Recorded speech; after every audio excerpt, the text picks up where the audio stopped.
Plus, they get the third quarter kick. It's Fant. Lost the football. It's Rodgers again, off and running. Oh, my goodness. He runs it back for a second touchdown today. Line, a high snap. They get it to Taylor. Taylor goes to the goal line. He's into the end zone. Down and 4 to Taylor. Taylor explodes. Makes a man miss to his right. Spin move, a beauty. Inside the 30. High step into the 25. Inside the 10. Into the end zone. Touchdown, Jonathan Taylor, 46 yards. Goal. They go to him again. He goes to his right, bounces to the edge, trying to get to the goal line. He is in. He kept his feet moving. As we know, Christian McCaffrey started the whole season for us. And then Jonathan Taylor, he's like, well, Christian set the tone. I got this, y'all. Let me go. Gets us 3 touchdowns. What? When I saw 2, I was like, thank you.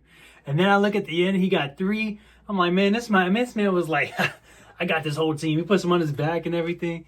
Man, all right, we got him, Puka Nacua, Christian McCaffrey, the Vikings defense. I think the Vikings defense was the highest scorer on the team. So we just had a whole boatload of points right here. We just had the top scoring of the season, hopefully the whole season. We'll see what happens. Maybe we can score more later on. We'll find out. But total blowout. Thank you, Jonathan Taylor. Thank you, Christian McCaffrey. Thank you, Vikings defense, Puka Nacua. And thank you, Derrick Henry. Got to say a special thanks to you. You clearly got my message, and I appreciate that.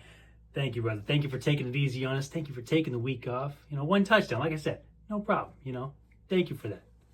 And then Produce God got his first win. Honestly, did not see it coming. We kind of all just blew him off in the beginning once he drafted David Montgomery as his first overall pick. Now, Montgomery's good, but not first overall pick good. So we just thought at that point. And then Josh Allen was a second. Can't blame him there.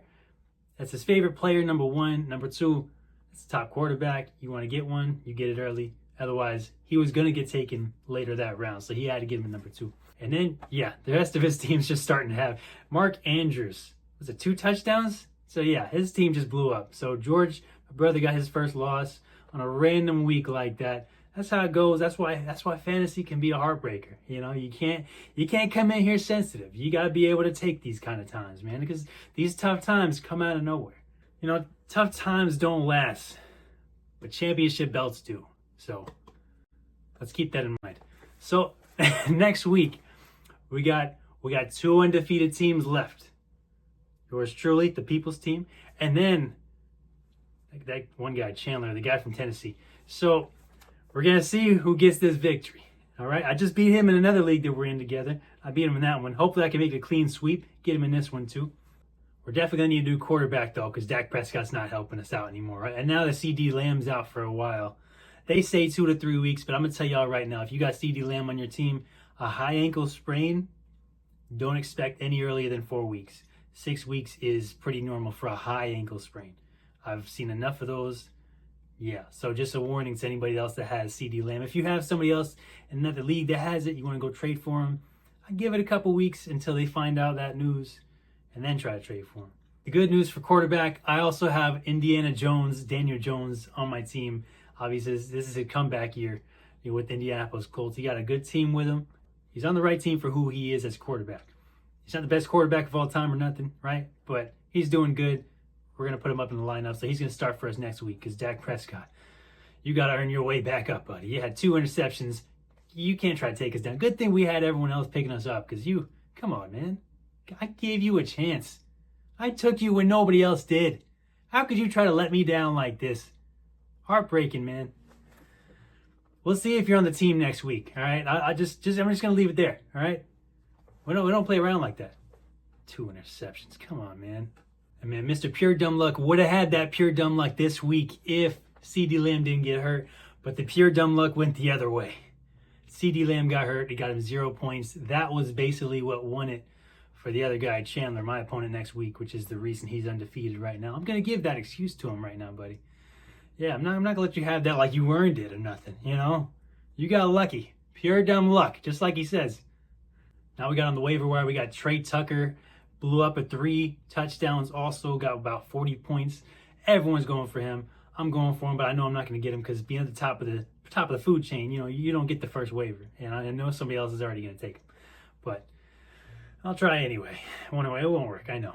I did try to think of a trade for Papa Deck, my brother-in-law, for Justin Jefferson. Since Justin Jefferson's he's not been doing Justin Jefferson thing. He's not been doing first round pick things. You know what I mean? He got 12.5, 11 points the other week, got 14. That's not Justin Jefferson. That's not first round pick.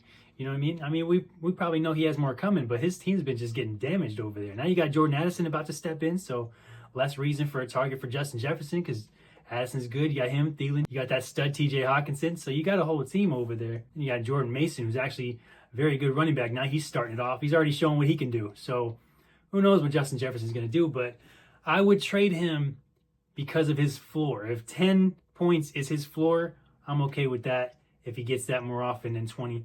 But I know he has a high ceiling, so I would trade that. But I don't have the right players to trade for Justin Jefferson at this moment. Because at this point, I like my team. I wouldn't want to give up much. Ted McMillan, I don't want to let him go. But to get Justin Jefferson, yeah. But the best I can give him is Ted McMillan and maybe Matthew Golden, who should be popping off soon. I mean, he's only getting better. Top receiver on one of the best offenses. But again, if I was him, I wouldn't even take that. So I didn't even offer it. I just talked about it. I was like, yeah, this is probably the best I could do. But I think my nephew's going to trade with him. Galactic Empire. He's going to give him actually a pretty good deal. Not sure if I would take it. I think I would hold on to Jefferson, in my opinion. But when you're about 1 and 2, you got to start winning now. So you might need to make that trade. We'll see how it works for him.